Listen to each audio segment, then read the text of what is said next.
Dubai একদম আমার মতন দেখতে, সেম টু সেম, আসলেই অসাধারণ। এই ছবিটার নাম রাধিয়া। এই ছবির চিত্রকর কে জানেন? আমাদের ছেলে মাহি নামে। ওনাকে কোথায় পাবো? আজকে যেহেতু এক্সিবিশন, নিশ্চয়ই ওনাকে কোথাও পাওয়া যাবে। আপনাদের মধ্যে মাহিনটাকে? মাহিন নামে একজনকে চিনি, দুর্দান্ত ছবি আঁকে, কিন্তু ছবি আঁকে কিনা ঠিক জানি না। ওই হলো একই কথার কথা, টবি সেম থিং। কি দরকার জানতে পারি?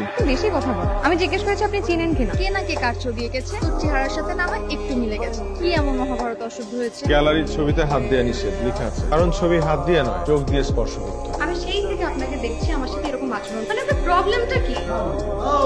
Mahi, hi boy, how are you? আপনি তাহলে মাহিন? তাহলে এতক্ষণ আপনি আমার সাথে মিথ্যা বললেন কেন?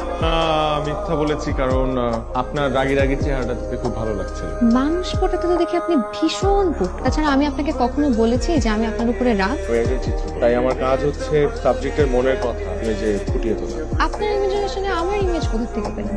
আপনি কোন ইমেজটার কথা বলছেন? ছবি আঁকার সাথে দেখি আপনি অভিনয়ও বেশ পারদর্শী। আমি আপনার ছবিটা কিনতে চাই। অবশ্যই, ছবি বেচেই তো আমার আঁকা। 500 টাকা যা লাগে আমি দিয়ে দিচ্ছি, কিন্তু আমি চাই না আমার ছবির স্থান কারো লিভিং কিংবা বেডরুমে। এই মুহূর্তে আমি আপনাকে ছবিটা দিচ্ছি। এক্সিবিশন চলাকালীন অবস্থায় কোনো ছবি দেয়াল থেকে নামানো সম্ভব না। কিন্তু আপনার আমাকে প্রমিস করতে হবে যে ছবিটা আপনি আমাকে দিবেন। কি হয়েছে, আপনি কি ছবিটা কাউকে দিয়ে দিয়েছেন? আপনি ভাগ্যিস আমাকে আপনার ফোন নাম্বারটা দিয়ে দেন। তাহলে যেভাবেই হোক আপনাকে কনভিন্স করে ছবিটা আমি অন্য কাউকে দিয়ে দিই। আমি তো আপনার থেকে এই ছবি 600 টাকায়ও কিনবো। আপনি আজকে প্লিজ ওনাকে ছবিটা দিয়ে দিন। আর ছবির দাম এত হয় নাকি? পাগল।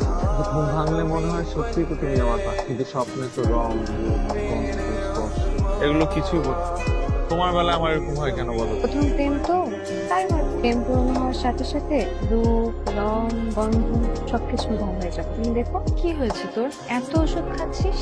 কই কিছু না তো। আরে মা কিছু হলে শুধু শুধু ওষুধ খাইয়ে আমাকে একদম দেখবি অসুস্থ বানিয়ে ফেলে। ভাত দে তো।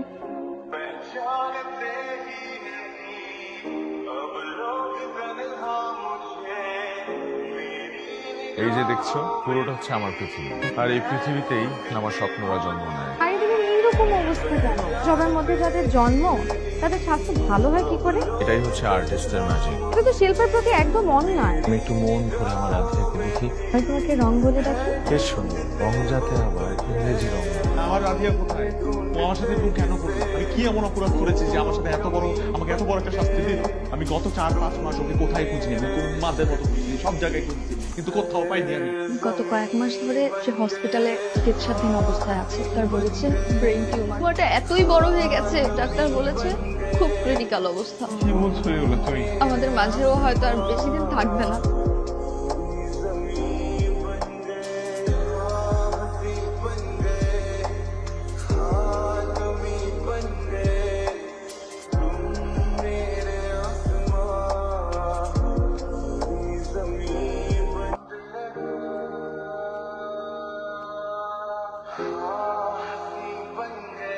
এই পৃথিবীর চারিদিকে কত অপরূপ সৌন্দর্য ছড়িয়ে ছিটিয়ে আছে। যখন বেঁচে থাকি তখন আমরা কিছুই খেয়াল করি না, কিংবা সবকিছু কত তুচ্ছ করে দেখি।